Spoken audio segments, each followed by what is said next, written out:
तो प्रदेश की सियासत में पहली बार हुआ है कि ठाकरे परिवार से कोई प्रदेश का मुखिया यानी कि सीएम बना है। लेकिन ऐसा नहीं है कि प्रदेश की सियासत में मातोश्री का प्रभाव नहीं था। दरअसल शिवसेना के संस्थापक बाला केशव ठाकरे यानी कि बाल साहब ठाकरे ने ठाकरे परिवार को मराठी सियासत का केंद्र तो बनाया ही, साथ ही साथ शिवसेना को हिंदुत्व का परिचायक भी। रिपोर्ट देखिए। I am a Hindu, a mad Hindu. भारतीय हिंदू हृदय सम्राट शिवसेना प्रमुख श्रीमान बाळासाहेब ठाकरे यांचं आगमन झालेलं आहे।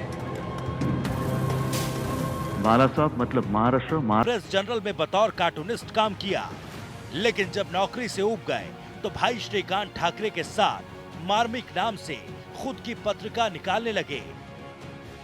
इस दौर में संयुक्त महाराष्ट्र मूवमेंट चरम पर था। मराठी बोलने वालों की अलग राज्य की मांग तेजी से सर उठा रही थी।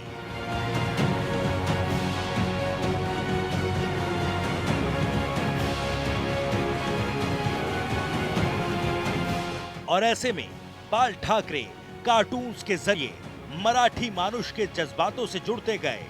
बाल ठाकरे ने एक वक्त में दाऊद की तूती बोलती थी।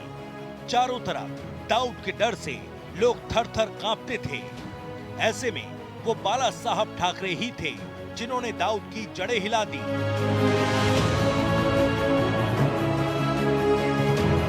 ये वक्त और सियासत दोनों के हिसाब से बाला साहब के पक्ष में ही था। मुंबई में रहकर प्रदेश की सियासत में बाला साहब उस धुरी की तरह जम चुके थे जिसने बाला साहब और ठाकरे परिवार को प्रदेश की सियासत का केंद्र बना दिया था। ठाकरे की सियासत अब अलग रुख अख्तियार कर चुकी थी।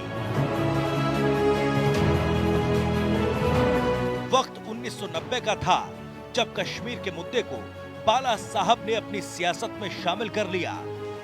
कश्मीरी पंडितों के पलायन और अमरनाथ यात्रियों पर आतंकियों की धमकी पर बाला साहब ने साफ कह दिया था कि मक्का मदीना जाने वालों को मुंबई से जाने नहीं दिया जाएगा। इसके साथ ही 24 घंटों में अमरनाथ यात्रा शुरू हो गई। बाला साहब मराठी मानुष के साथ साथ हिंदुत्व के बड़े परिचायक बन गए। हालांकि बाला साहब ने कभी चुनाव नहीं लड़ा। 6 साल के लिए उन पर वोट डालने और चुनाव लड़ने पर बैन भी लगा। बाला साहब अड़ियल थे।